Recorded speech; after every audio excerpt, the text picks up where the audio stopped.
Good day, everyone. Today, we will discuss exploitation of resources and how it affects humanity.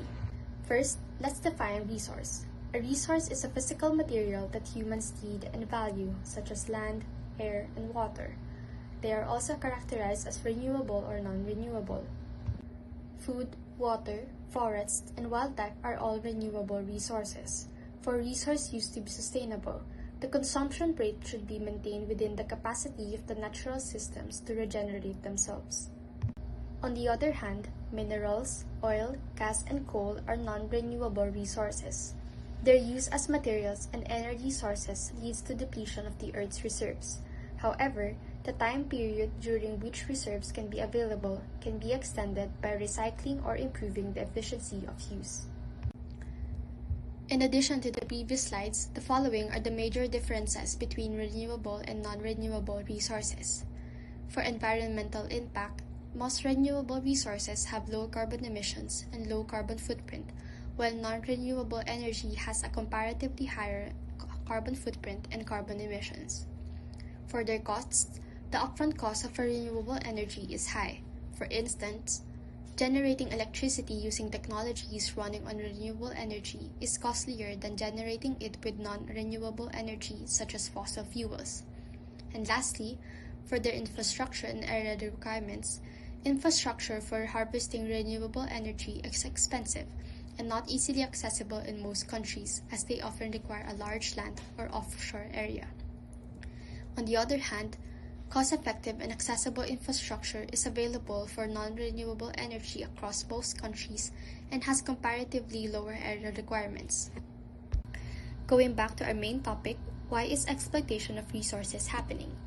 It started to emerge on an industrial scale in the 19th century as the extraction and processing of raw materials developed much further than it had in pre-industrial eras. During the 20th century, energy consumption rapidly increased. Today, about 80% of the world's energy consumption is sustained by the extraction of fossil fuels, which consist of oil, coal, and gas. Another non-renewable resource that is exploited by humans is the subsoil materials or minerals such as precious metals that are mainly used in the production of industrial commodities. Intensive agriculture is an example of a mode of production that hinders many aspects of the natural environment. As the world population rises and economic growth occurs, the depletion of natural resources influenced by the unsustainable extraction of raw materials becomes an increasing concern. The uncontrolled consumption of natural resources has significant effects.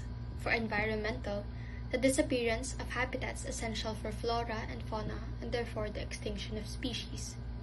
There are 30 million different animal and plant species in the world, and of these, the International Union for Conservation of Nature says that more than 31,000 species are threatened with extinction. While for its effect to the economy, 33% of the world's soils are moderately to highly degraded. According to United Nations Food and Agriculture Organization, if the erosion of fertile soil continues at the same rate, agricultural commodity prices will inevitably soar. Lastly, for health, if we do not take care of the forest, there will be fewer carbon dioxide sinks and therefore more air pollution. According to the World Health Organization, 9 out of 10 people worldwide breathe air with high levels of pollutants. And now that you've learned on exploitation of resources and how it affects humanity, we can call it a wrap for our episode today. If you have any questions, just comment down below your query and don't forget to hit the like and subscribe button. Thank you!